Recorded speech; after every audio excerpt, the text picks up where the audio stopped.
എഴുന്നേൽക്കുന്നു, വർക്കിൽ പോകുന്നു, തിരിച്ചു വരുന്നു, കിടന്നുറങ്ങുന്നു, പിന്നെയും സെയിം റുട്ടീനാണ് സംഭവിക്കുന്നത്. ഒരു സമയമാകുമ്പോഴത്തേക്കും നമ്മൾ സഫോക്കേറ്റഡ് ആവും, സ്ട്രെസ്ഡ് ആവും. മനുഷ്യരെല്ലാം പ്ലഷർ സീക്ക് ചെയ്യുന്നവരാണ്.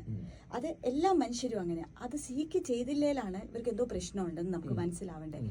ആ മൊമെന്റ് മുതലാണ് നമുക്ക് പല പല മെന്റൽ ഹെൽത്ത് ഇഷ്യൂസും, സ്ട്രെസ് ആയിക്കോട്ടെ, ആൻസൈറ്റി ആയിക്കോട്ടെ, ഡിപ്രഷൻ ആയിക്കോട്ടെ, ഒന്നിനും താല്പര്യമില്ല, ഒന്നിനും ഇൻട്രസ്റ്റ് ഇല്ല, എല്ലാവരെയും ബ്ലെയിം ചെയ്യുന്നു, കുറ്റപ്പെടുത്തുന്നു, സ്വന്തമായിട്ടും ബ്ലെയിം ചെയ്യുന്നു, ലൈഫിനെ ഇഷ്ടമില്ലാതെ വരുക, ഇതൊക്കെയാണ്.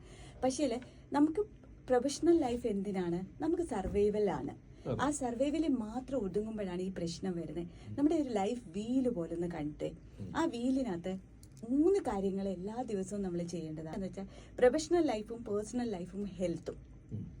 പ്രൊഫഷണൽ ലൈഫ് ശരിയാണ്, നമുക്ക് 5 ദിവസം വർക്കിംഗ് ഡേയ്സ് എങ്കിൽ 6 days ആ വർക്കിംഗ് ഡേയ്സ് എങ്കിൽ ആ 6 ദിവസവും നമ്മൾ അതിനെ ബാലൻസ് ചെയ്യണം. അതിനൊരു ടൈമിംഗ് ഉണ്ടാകും. ആ ടൈമിംഗ് പ്രോപ്പർലി കീപ്പ് ചെയ്യണം. ആ വർക്കിൽ നമ്മൾ 100% കൊടുക്കണം. അതേപോലെ നമ്മുടെ ഗ്രോത്ത് മൈൻഡ് സെറ്റും ഉണ്ടാവണം. പ്രവാസികൾ പൊതുവെ ആളുകൾ 10-20 വർഷം ഒരു കമ്പനിയിൽ കണ്ടിന്യൂസ് ആയിട്ട് വർക്ക് ചെയ്യും. ഞാനതിനെ മോശമായിട്ട് പറയുമല്ല, പക്ഷെങ്കിൽ എൻ്റെ അടുത്ത് വരുന്ന ക്ലയന്റിനെ ബേസ് ചെയ്താണ് ഞാൻ പറയുന്നത്.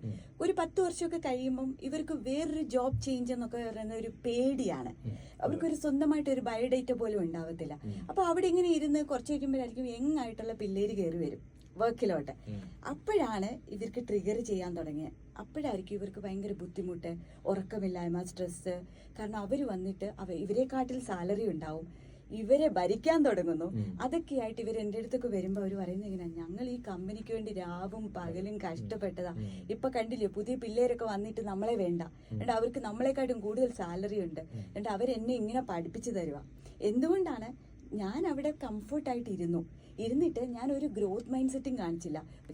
പേഴ്സണൽ ലൈഫിലും നമ്മൾ അതേപോലെ ബാലൻസ് ചെയ്യണം. പേഴ്സണൽ ലൈഫിൽ നമ്മുടെ ഫാമിലി ബിലോങ് ചെയ്യുന്നുണ്ടാവും, നമുക്ക് നമ്മുടേതായിട്ടുള്ള ഇൻട്രസ്റ്റുകൾ ഉണ്ടായിരിക്കാം, ജോലിക്കും ബിയോണ്ട് നമുക്കൊരു ജീവിതമുണ്ട് അല്ലെ. അത് നമ്മുടെ ഇഷ്ടങ്ങളായിരിക്കാം. നമ്മൾ കോളേജിലേക്ക് കാലങ്ങളൊന്നും ആലോചിച്ച് നോക്കി, ആ സമയത്ത് നമ്മൾ ചെയ്ത ഡ്രസ്സിങ് അല്ലെ, നമ്മുടെ ഹെയർ സ്റ്റൈല്, നമ്മൾ എങ്ങനെയായിരുന്നു നമ്മുടെ ബോഡീനെ മെയിൻറ്റെയിൻ ചെയ്ത്, നമ്മൾ എന്ത് ആഹാരമാണ് നമുക്ക് വേണ്ടി ഒരു ദിവസം കൊടുക്കുക, അങ്ങനെ ഒത്തിരി കാര്യങ്ങളുണ്ട് പേഴ്സണൽ ലൈഫിൽ ഫോക്കസ് ചെയ്യാൻ.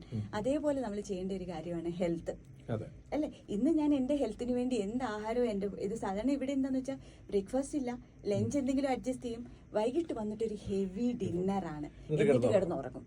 അപ്പൊ ഇത് മാറിയിട്ട് എന്റെ ഒരു ഡസ്റ്റ്ബിൻ അല്ല എന്റെ ബോഡി അല്ലേ, അതാണ് എന്റെ ഡസ്റ്റ്ബിൻ ആണെന്ന് കരുതുന്നതിന് പകരം അതിനുവേണ്ടി ഞാൻ എന്താ ഇന്ന് ഫീഡ് ചെയ്തേ, എന്തെങ്കിലും ഒരു മൂവ്മെന്റ്സ് കൊടുത്തോ എന്റെ ബോഡിക്ക്, എക്സസൈസ് ആയിക്കോട്ടെ, അല്ലെങ്കിൽ ഒരു 10 സ്റ്റെപ്പ് നടന്നാൽ മതി, ഒരു സ്ട്രെച്ചിങ് വീട്ടിൽ ചെയ്താൽ മതി.